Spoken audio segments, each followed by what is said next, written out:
Hello everybody, I'm Kate Cass and welcome to our edition of Let's Talk About. Today, let's talk about the Owl House episode, Edas Requiem. And I don't really have a creative way to open this review, so let's just get into the synopsis. While Eda is dealing with the possibility that her found family will be moving on soon, she tries to find a way to deal with that loss. Luckily, that's when she stumbles across an old friend who is the leader of a rebellion against Emperor Belos. As Eda thinks she's found her new home, they strike out to foil Belos' preparations for the Day of Unity, but who will be singing a different tune by the end. All things considered, this can be seen as a somewhat melancholy episode, or at the very least more laid back until the last third, but for me it got kind of amusing when I realized that the plot is basically that the owl lady is dealing with oncoming empty nest syndrome. Found families in shows like this spend so much time becoming a family that usually when the story addresses them going their separate ways, it's already about to happen, with no one in the group even considering the idea beforehand. This is Eda just processing and confronting the long-term reality that one day, possibly soon, she's going to have to let these two kids she's taken in go. So instead of enjoying what time she has left with them, she's trying to prepare herself for being alone again. And Luce and King are too busy preparing for a race that if they win, King can send a message out to his dad to notice how distant Eda's becoming. By the way, I'm probably not going to bring up the Grand Prix again until the end, so I'm just going to mention this now. I love that Gus's dad is hosting the broadcast. We've never been properly introduced to him, but it's always cool to see him show up. Considering that at this point in the show, we didn't know if the Owl House family were going to be able to stay together, and to be fair, as of the making of this video, we still don't really. This was a good conflict to give Eda as King searches for his dad and Luce keeps looking for a way to get back to her mom. But instead of accepting that she's meant to be alone and on the run again, she stumbles across the potential for a new home with an old friend, as this episode is the debut of Rain Whispers. Rain is an important character for a lot of reasons, but let's bring up the cultural significance first in terms of representation. Rain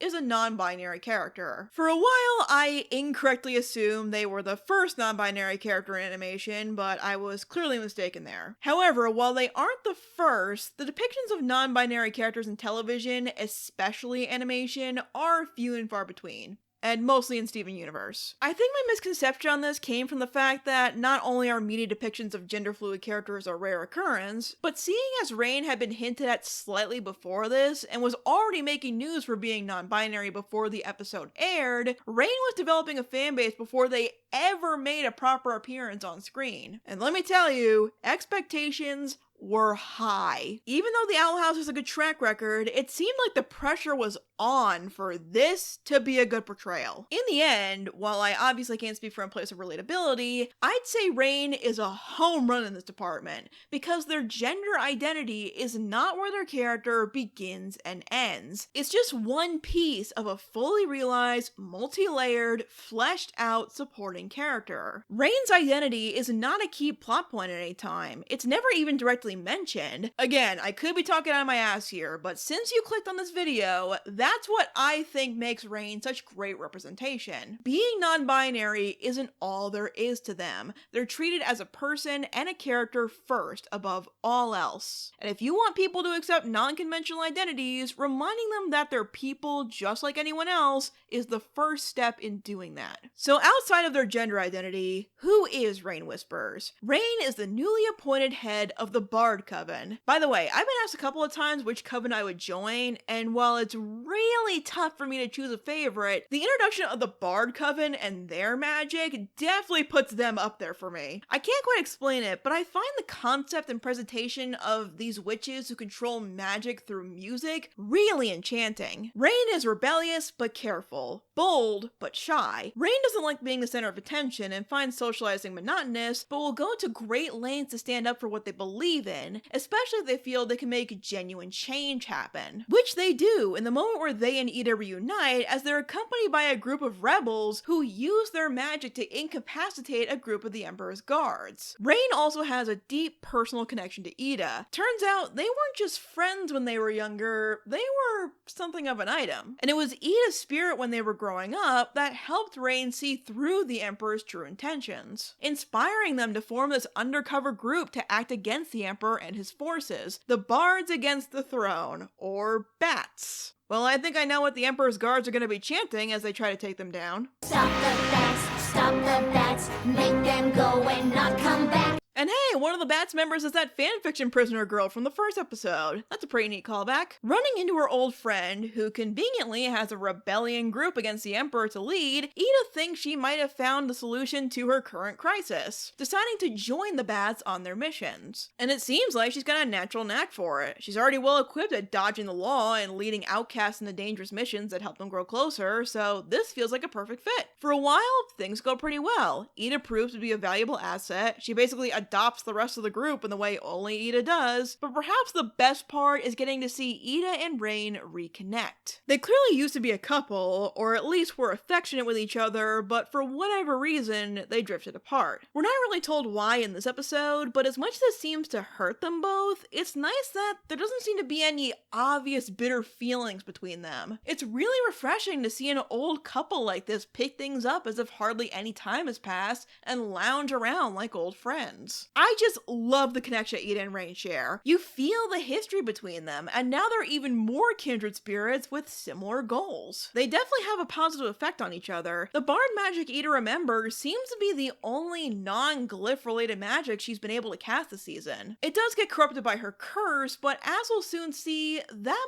might not be entirely a bad discovery. The mission of the Bats and Rain's insider information is where we're given a better idea of what exactly Bellows' plans are for the Boiling Isles, to make sure all witches are assigned to a coven in time for the Day of Unity, a ceremony/celebration that has an insanely vague title for reasons that I'm sure are in no way ominous. Once again, I like that Rain's memories of Eda's free-spirited and rebellious nature is what helped them see through the Emperor's propaganda. If I'm remembering my timelines right, Rain and Eda were raised around the time the coven system was in its early years, where it was the new exciting thing. But the more Rain studied and taught the system, the more they realized how oppressive it is, which becomes a major force of motivation in the fight against Bellows as season 2 goes on. The idea that there's more value in being free to forge your own path rather than Bellows' method of recruitment into covens by fear and intimidation. Even if a witch wants to study only one type of magic, it should still be their choice, not something forced on them by a ruling power. A philosophy that has no real-world applicability.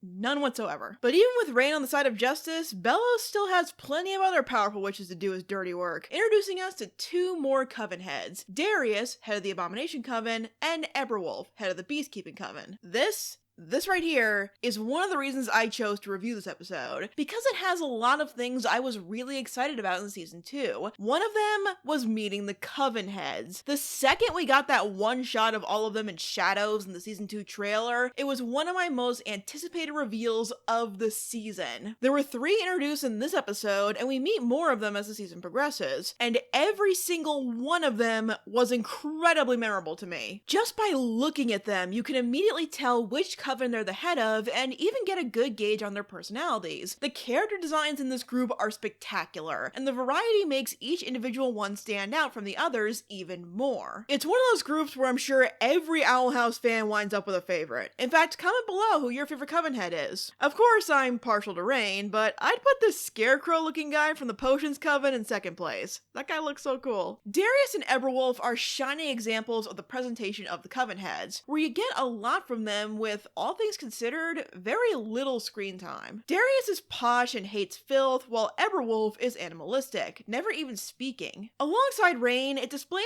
a diversity in the kinds of witches that could hold these positions. They're not all carbon copies, but they are all very powerful. Eber is able to summon beasts at will to aid him in battle, and Darius can morph his own body into an abomination. I'm both impressed and disturbed. However, even when they seem outmatched, Eda and Rain still have a plan, working together to combine their powers in my favorite sequence in the episode. I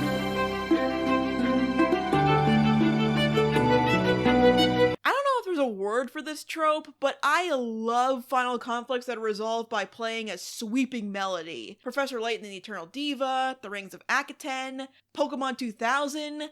I live for these kinds of climaxes. And Eda and Rain's duet, creating this melodic barred magic spell that gets slowly corrupted by Eda's curse, fills that desire in a very satisfying way for me. The composition is beautiful, and the rotating animation with those warm colors is one of the most memorable shots in the entire series for me right now. It's triumphant and melancholy at the same time, which is exactly the mood the scene needs to get across. This spell could take out some of the Emperor's most powerful forces, but it would destroy Eda and Rain as well. But going in, that was a sacrifice both of them were willing to make, until Rain discovers some new information about their old friend. Eda, do you have kids? This reveal changes everything. Not only does it stop Rain from going through with casting the spell, but it's where their roles to each other are reversed. Remember, the main reason Eda joined Rain on this mission was because she believed that there was nothing left for her back home besides an empty owl house. She thinks she can't possibly replace losing King's actual families, so she tries to find a new place to call home now that it seems like her kids are moving on. Where Eda has been inspiring Rain this whole time to search for a better purpose and fight for what they believe in, now it's Rain's turn to offer some much needed perspective to her. To let Eda know that she can't be afraid of what might happen, and to not give up on her family so easily. It's a nice sentiment and role reversal to cap the episode with. It's just too bad that there are witches in this forest still after them, interrupting it. Despite the heartwarming sentiment that saves them, this episode isn't without sacrifice. Rain is still captured by the other Covenheads, taken to face who knows what kind of punishment for their treason. But they accept it gracefully, allowing Eda to return to her family. Don't worry, they're fine. This isn't a bury your gays kind of thing. I was worried about that too, but that's for another video. In the end though, it turns out that, in a way,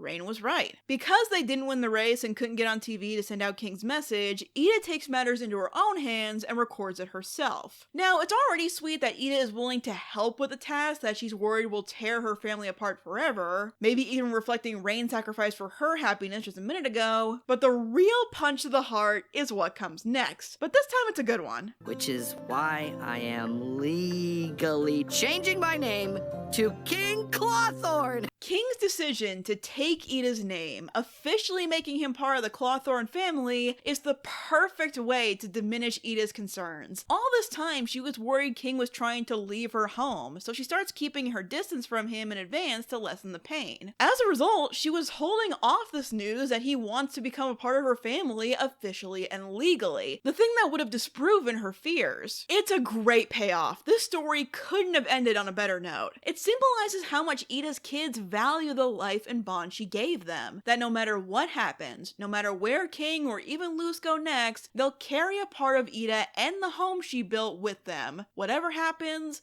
they'll always be a family. Overall, Edas Requiem is perhaps one of the more subdued episodes of the season, but it introduces a lot of new elements into the series and has a really solid story with strong character arcs holding it up until the end. It's the debut of a lot of exciting and interesting new characters, puts one of our main characters through some difficult conflicts as the story of the Owl House slowly but surely draws to a close, but in a way that can be felt in the show's universe, and conveys that all in a very subtle way. Heartpouring conversations are short, and the script gets across a lot about a character's motivations, struggles, and desires without too much fanfare. In a way, it's an episode about appreciating the people in your life while they're there, and Eda getting the opportunity to see the impact she's left on the lives of her loved ones. From shaping Rain's direction in life to how her family, King in particular, value her love and support and always want to be connected to it. About how letting go sucks and is never easy no matter what the circumstances, but to recognize that the time spent together did mean something and always will. Eda gets to experience this firsthand, but it's something that is always important to keep in mind. Accompanied by some intriguing world building, beautiful animation and music accompanying it, and certain story devices that really appealed to me, this was an episode right up my alley. Edas Requiem, at the time, felt like it was dealing with the idea of all the adventures ending, but as it goes on and wraps up, shows that there are only more adventures and people out there to discover again, or maybe even for the first time. Thanks for watching, everyone. Definitely let me know what you thought of this episode in the comments below. That's why the series is called Let's Talk About. I want to give a very special thanks to my patrons who help support my content, including David L. Sproul, Sebastian Canino of Cinemageddon Reviews, Chelsea Crandall, Hawk Hero, Jinx Productions, and Wait in the Wings. If you'd like to join these fine people in supporting my content while getting cool exclusive perks, you can check out my Patreon page at the link in the description, as well as my other social media if you'd like to check out any of those. Thank you so much again for watching, and I will see you guys next time.